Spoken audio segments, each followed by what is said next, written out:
Hello friends. ഇന്നത്തെ എപ്പിസോഡിൽ വേണുവും രാജു ഋതികയും വീട്ടിലേക്ക് മടങ്ങിയെത്തിയതിനു ശേഷം യാമിനിയുടെ അസുഖവിവരത്തെക്കുറിച്ച് എല്ലാവരോടും അറിയിച്ചു. അത് കേട്ടതും കൊച്ചമണി ചോദിച്ചു, ഹാ, എന്നാ പിന്നെ നമ്മൾ അങ്ങോട്ട് പോകണ്ടേ? അങ്ങോട്ട് നമ്മൾ പോകാതിരിക്കുന്ന എങ്ങനെയാ? വാ, നമുക്ക് എല്ലാവർക്കും കൂടി പോയി വിവരം അന്വേഷിക്കാൻ പോകാമെന്നേ എന്ന് പറഞ്ഞപ്പോ കൊച്ചമണിയുടെ ആ തീരുമാനം ശരിയാണെന്ന് എല്ലാവർക്കും തോന്നുന്നു. ഉടനെ വേണു ആകെ ടെൻഷനോടെ അകത്തേക്ക് കയറി പോകുമ്പോ വേണുവിന്റെ ആ ആശങ്ക മുഴുവൻ യാമിനിയെ ആരെങ്കിലും മനഃപൂർവ്വം ഇതുപോലെ ഈ ഒരു അവസ്ഥയിലേക്ക് എത്തിച്ചതാണോ എന്നതായിരുന്നു. അതോടൊപ്പം വേണു ചിന്തിച്ചത്, ജഗന്നാഥൻ ഇനി അംബികയുടെ ട്രാപ്പിലെങ്ങാനും അകപ്പെട്ടോ എന്നും.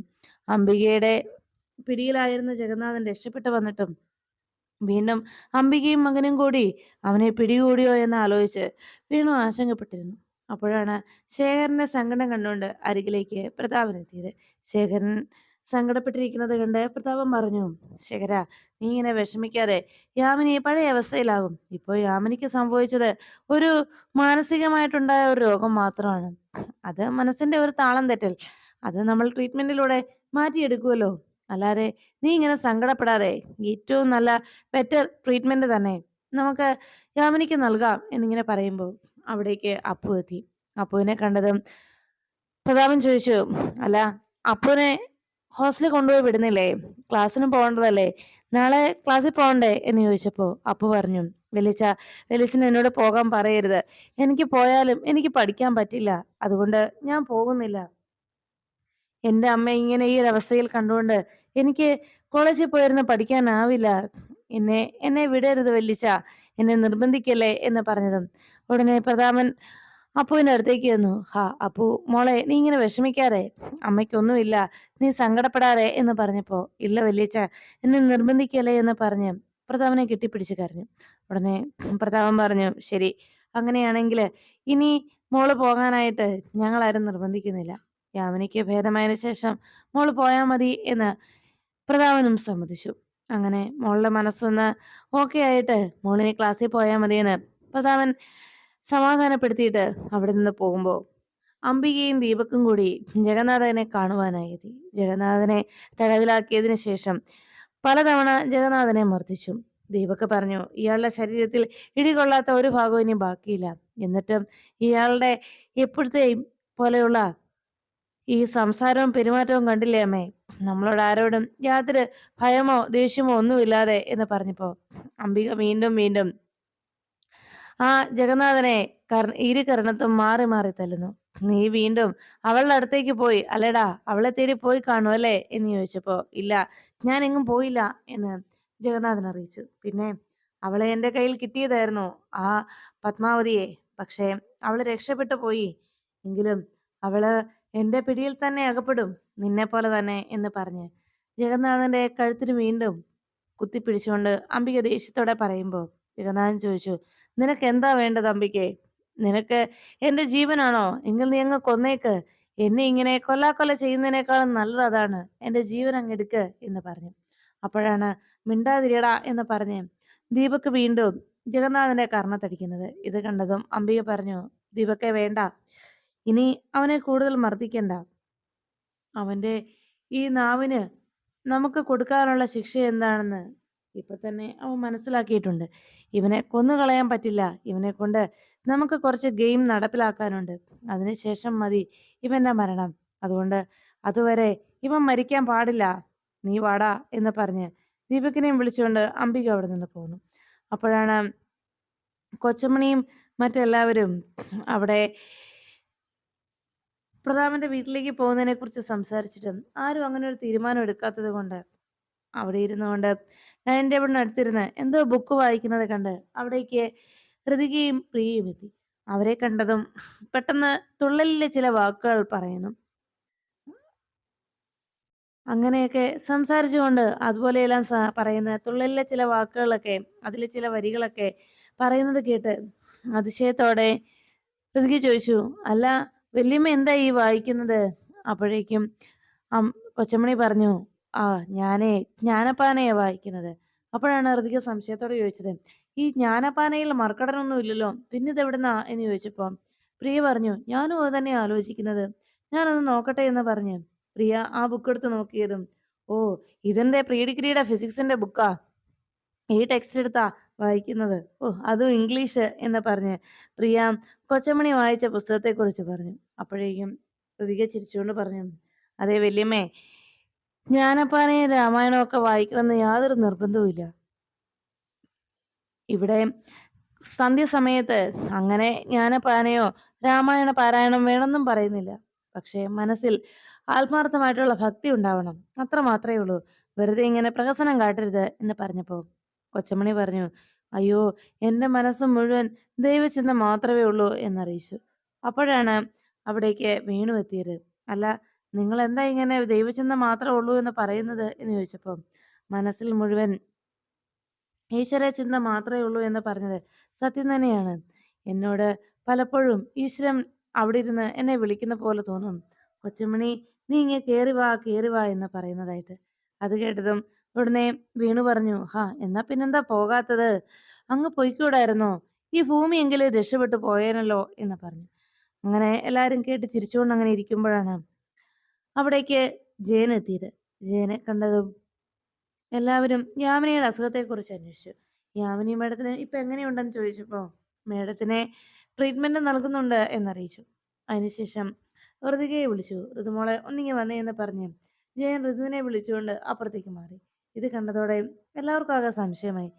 ഋതികയെ എന്തിനാണ് ജയൻ വിളിച്ചതെന്നുള്ള സംശയത്തോടെ എല്ലാവരും അങ്ങനെ നോക്കി നിൽക്കുമ്പോൾ റൂമിന് വാതിക്കലേക്ക് എത്തിയ ജയനും ഋതികയും ജയനോട് ഋതിക ചോദിച്ചു, എന്താ ചേട്ടാ, എന്തെങ്കിലും പ്രശ്നമുണ്ടോ? അത് പിന്നെ ഋതുമോളെ എന്ന് പറഞ്ഞ് സംസാരിക്കാൻ തുടങ്ങുമ്പോൾ അപ്പുവിന്റെ ഫോൺ കോൾ വന്നു. അപ്പു കോൾ അറ്റൻഡ് ചെയ്തുകൊണ്ട് യാമിനി മേഡത്തിന്റെ അവസ്ഥയെക്കുറിച്ച് അപ്പു സംസാരിച്ചു. അപ്പോഴേക്കും ജയൻ അവിടെ നിന്ന് പോവുകയും ചെയ്തു. അപ്പു സങ്കടത്തോടെ അമ്മയുടെ ഇപ്പോഴത്തെ അവസ്ഥയെക്കുറിച്ച് വേദനയോടെ ഋതികയോട് സംസാരിക്കുമ്പോൾ രാജുവും അരികിലേക്ക് എത്തി. ചേച്ചി, അമ്മയുടെ അവസ്ഥ കണ്ടിട്ട് എനിക്ക് സഹിക്കാൻ പറ്റുന്നില്ല എന്നെല്ലാം അപ്പു വേദനയോടെ അറിയിക്കുമ്പോൾ ഋതിക അപ്പുവിനെ ആശ്വസിപ്പിച്ചു. സാരയില്ല മോളെ, ഇപ്പോഴത്തെ ഈ അവസ്ഥയിൽ ഈ രോഗാവസ്ഥയ്ക്ക് മാറ്റം വരാനല്ലേ ട്രീറ്റ്മെന്റ് നടത്തുന്നത്. അതിൽ തീർച്ചയായിട്ടും മാറ്റം ഉണ്ടാവും. ചെറിയമ്മയ്ക്ക് അങ്ങനെ കാര്യമായ പ്രശ്നങ്ങളൊന്നും ഇല്ല എന്ന് പറഞ്ഞ് ഋതിക മോളെ ആശ്വസിപ്പിച്ചു കഴിയുമ്പോഴേക്കും രാജു ചോദിച്ചു, എന്താ മേഡം, ആരാ വിളിച്ചത്? അപ്പു ആണ്. അപ്പുവിന് വല്ലാത്ത സങ്കടം. ചെറിയമ്മയുടെ അവസ്ഥയോർത്ത് അപ്പു വല്ലാതെ വേദനിക്കുന്നുണ്ട് എന്നറിയിച്ചു. അപ്പോഴാണ് രാജു പറഞ്ഞത്, അതെ ഋതിക മേഡം, യാമിനി മേഡത്തെ കണ്ടിട്ട് അങ്ങനെ വലിയ മെന്റൽ ഡിപ്രഷൻ ഉള്ളതായിട്ട് എനിക്ക് തോന്നുന്നില്ല. അങ്ങനെ ഡിപ്രഷൻ വരുന്ന ആളായിട്ട് എനിക്ക് തോന്നിയില്ല. കാരണം സാധാരണ ഒട്ടുമിക്ക ആളുകൾക്കും ഡിപ്രഷൻ ഉള്ളതാണല്ലോ, അത് സ്വാഭാവികമാണ്. പക്ഷേ ഇങ്ങനെയൊരു മെന്റൽ ഡിപ്രഷൻ ഉണ്ടായി എന്ന് പറയാൻ അതിലെന്തോ ഒരു പന്തികേട് തോന്നുന്നുണ്ട് എന്ന് പറഞ്ഞു. അല്ല, രാജു എന്താ ഈ പറഞ്ഞു വരുന്നത് എന്ന് ചോദിച്ച് സംശയിച്ചങ്ങനെ നിൽക്കുമ്പോഴാണ് ജയൻ അവിടേക്ക് എത്തിയത്. ഉടനെ ഋതിക പറഞ്ഞു, അയ്യോ ചേട്ടാ, ഞാനങ്ങ് മറന്നുപോയി. ചേട്ടനോട് സംസാരിക്കാൻ വരുമ്പോഴൊക്കെ ഞാൻ മറ്റു പല തിരക്കുകളിലായി പോകും. ചേട്ടാ സോറി കേട്ടോ എന്ന് പറഞ്ഞപ്പോൾ ജയൻ പറഞ്ഞു, ഋതുമോളോട് സംസാരിക്കാനായി ഞാൻ ഫോൺ ചെയ്യുമ്പോഴും വിളിക്കുമ്പോഴും എന്തെങ്കിലും പറയാൻ വരുമ്പോഴും ഒക്കെ പല പല തിരക്കുകളായി പോവല്ലേ എന്ന് പറഞ്ഞപ്പോൾ ഋതിക പറഞ്ഞു, മനഃപൂർവ്വം അല്ല ചേട്ടാ, അപ്പോഴത്തെ സാഹചര്യം അങ്ങനെയായി പോയതുകൊണ്ടാണ്. ചേട്ടൻ ഇപ്പൊ എന്താ പറയാൻ വന്നത്? പറ ചേട്ടാ, ചേട്ടൻ എന്താ പറയാൻ വന്നത് എന്ന് പറഞ്ഞപ്പോ പറയാനുള്ളത് യാമിനി മേഡത്തിന്റെ അസുഖത്തെ കുറിച്ചാണ് എന്ന് പറഞ്ഞു. യാമിനി മേഡത്തിന് അങ്ങനെ ഒരു അസുഖം ഉണ്ടെന്ന് തോന്നുന്നില്ല. അവരെ അങ്ങനെ ഒരു രോഗിയാക്കാൻ ശ്രമിക്കുകയാണ് എന്ന് പറഞ്ഞപ്പോ രാജു ചോദിച്ചു, ആര്? വേറെ ആരാ? അംബിക മേഡം തന്നെ. അതെന്താ അങ്ങനെ അങ്ങനെ തോന്നാൻ ചേട്ടന് അങ്ങനെ തോന്നാനുള്ള കാരണം എന്താ എന്ന് ഋതിക ചോദിച്ചപ്പോ കാരണം വേറൊന്നുമല്ല, ആ അംബിക മേഡം തന്നെ. എന്റെ തോന്നലല്ല, അത് സത്യമാണ് എന്ന് പറഞ്ഞ് ജയൻ താൻ കണ്ട കാഴ്ചകളൊക്കെ രാജുവിനോടും ഋതികയോടും അറിയിച്ചു.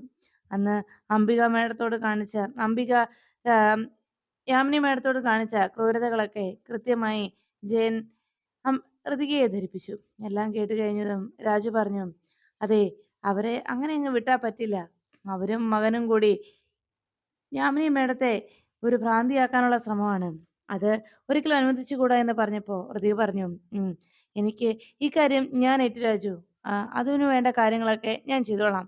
പിന്നെ നിങ്ങളെല്ലാവരും എൻ്റെ ഒപ്പം ഒന്ന് നിൽക്കണമെന്ന് മാത്രം എന്ന് പറഞ്ഞപ്പോ അതിനെന്താ മോളെ, ഞാൻ എന്തിനും മോൾക്കൊപ്പം ഉണ്ട് എന്ന് ഋതികയോട് ജയൻ അറിയിച്ചു.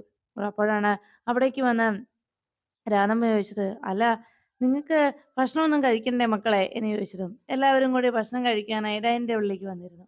അങ്ങനെ കഴിച്ചുകൊണ്ടിരിക്കുന്നതിനിടയിൽ കൊച്ചമണിയെ കാണാത്തകൊണ്ട് പ്രിയയുടെ പ്രിയയുടെ അമ്മയെ കണ്ടില്ലല്ലോ. എന്തിയേ? എന്താ വരാത്തത്? എന്ന് ചോദിച്ചു.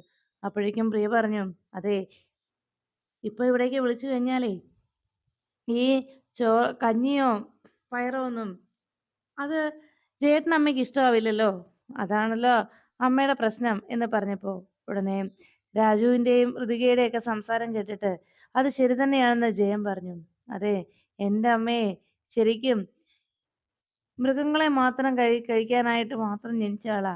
അല്ലാതെ ഇതൊന്നും കഴിക്കില്ല. അതാണല്ലോ അമ്മയുടെ പ്രകൃതവും സ്വഭാവവും ഒക്കെ എന്നിങ്ങനെ പറയുമ്പോ കൊച്ചമണി അവിടേക്ക് എത്തിയിട്ട് ചോദിച്ചു, എന്താടാ, എന്താ നീ എന്നെക്കുറിച്ച് ഇങ്ങനെ കളിയാക്കി പറയുന്നത് എന്ന് ചോദിച്ചു. അല്ല, നിന്നെപ്പോലെ ഒരു മകനെ ജനിച്ചത് കൊണ്ടല്ലേ ഈ പ്രശ്നങ്ങളൊക്കെ എന്നൊക്കെ പറയുമ്പോ കൊച്ചമ്മണി ഇങ്ങനെ തന്റെ കഥകളൊക്കെ ഓരോന്നും ഇങ്ങനെ പറഞ്ഞു കേൾപ്പിച്ചു. എല്ലാം കേട്ട് കഴിഞ്ഞതും എല്ലാവരും ആകെ സംശയത്തോടെ ഇവിടെ ഇരിക്കുന്നവരെല്ലാം കഞ്ഞികളാണല്ലോ എന്ന രീതിയിൽ അങ്ങനെ സംസാരിക്കുന്നതും ഋതിക ദേഷ്യത്തോടെ കൊച്ചമണിയെ നോക്കി. അയ്യോ, സോറി മോളെ, ഞാൻ എൻ്റെ ഒരു രസത്തില് ആ ഒഴുക്കിലങ്ങ് പറഞ്ഞു പോയതാ എന്ന് പറഞ്ഞു. അപ്പോഴേക്കും ഋതിക ആകെ വിഷമത്തോടെ ഇരിക്കുന്നത് കണ്ട് രാധമ്മ ചോദിച്ചു, അല്ല, ഋതുമോളുടെ മുഖത്താകെ സങ്കടമാണല്ലോ, എന്തു പറ്റി എന്ന് അന്വേഷിച്ചു. ഋതിക പറഞ്ഞു, അത് പിന്നെ എനിക്ക് എല്ലാവരോടും ഒരു കാര്യം പറയാനുണ്ട്. എന്താ മോളെ എന്ന് ചോദിച്ചപ്പോൾ ഞാൻ പറയുന്നത് നിങ്ങൾ കേൾക്കുവോ എന്ന് ചോദിച്ചു. അതിനെന്താ, മോള് പറഞ്ഞു, ഞാനും വേണുവേട്ടനും എന്തായാലും അത് കേൾക്കും എന്ന് രാധമ്മ അറിയിച്ചതും അത് കേട്ട ഉടനെ പ്രിയയും ജയനും പറഞ്ഞു, അതെ, ഞങ്ങളും ഋതുമോൾ എന്ത് പറഞ്ഞാലും ഞങ്ങളും കേൾക്കും, മോള് കാര്യം പറ എന്നറിയിച്ചു. അപ്പോഴാണ് അടുത്ത് നിന്ന കൊച്ചമണി പറഞ്ഞത്, അല്ലേ, നിങ്ങളെല്ലാരും കേൾക്കുമെങ്കിൽ പിന്നെ ഞാൻ എന്തിനാ കേൾക്കാതിരിക്കുന്നത്? ഞാനും കേൾക്കും, മോള് കാര്യം പറ. ഈ വല്യമ്മയുണ്ടാവും, എൻ്റെ മരിച്ചുപോയ ഭർത്താവ് ഉണ്ടായിരുന്നെങ്കിലേ ആ ആശാനെയും ഞാൻ കേൾപ്പിച്ചേനെ. മോള് പറ, ഞങ്ങൾ എന്താ ചെയ്യേണ്ടത് എന്ന് ചോദിച്ചു. അപ്പോഴേക്കും ഋതിക തന്റെ മനസ്സിലുള്ള ആ പദ്ധതി എല്ലാവരോടും അറിയിച്ചു. എല്ലാം കേട്ട് കഴിഞ്ഞതും ഇത്രയുള്ളോ കാര്യം, ഇത് നിസ്സാരമല്ലേ, ഇത് ഞങ്ങൾ ശരിയാക്കി തരാമെന്ന് കൊച്ചമണി ഋതികയ്ക്ക് വാക്ക് നൽകി. പിറ്റേന്ന് രാവിലെ രാജുവും ഋതികയും ബൈക്കിലെത്തുകയും പിന്നാലെ ഒരു ഓട്ടോയിൽ വീട്ടിലുള്ള എല്ലാവരും അവിടേക്ക് വന്നെത്തി. മീണുവും കുടുംബവും എല്ലാവരും കൂടി യാമിനിയെ കാണാനായി വീട്ടിലേക്ക് വന്നതും ജയനും മറ്റെല്ലാവരും കൂടി അവിടേക്ക് വരുമ്പോൾ ശേഖരനും അപ്പുവിനും വലിയ സന്തോഷമായി. ശേഖരന്റെ അടുത്തെത്തി വേണു പറഞ്ഞു, യാമിനി മേഡത്തിന്റെ രോഗവിവരത്തെക്കുറിച്ച് ജയനും രാജുവും വന്ന് പറയാറുണ്ട്. അപ്പൊ തോന്നി മേഡത്തെ വന്നൊന്ന് കാണണമെന്ന്. അപ്പോഴാണ് ശേഖരൻ പറഞ്ഞത്, നിങ്ങൾ എല്ലാവരും കൂടി വന്നല്ലോ, അത് എനിക്ക് വലിയൊരു ആശ്വാസം തന്നെയാ എന്ന് ശേഖരൻ അറിയിച്ചു. എല്ലാം കേട്ട് കഴിഞ്ഞതും ഉടനെ അടുത്ത് നിന്ന കൊച്ചമണി ചോദിച്ചു, അല്ല ശേഖരൻ സാറേ, മിനിസ്റ്റർ മിനിസ്റ്റർ വർമ്മ സാർ ഇവിടെ ഇല്ലേ എന്ന് ചോദിച്ചപ്പോ ഉണ്ടല്ലോ, എന്താ എന്താ കൊച്ചമണി വല്യമ്മേ എന്ന് ചോദിച്ചപ്പോ ഏ ഒന്നുമില്ല, എനിക്ക് സാറിനെ കണ്ട് ചില കാര്യങ്ങളൊന്ന് ഡിസ്കസ് ചെയ്യണം.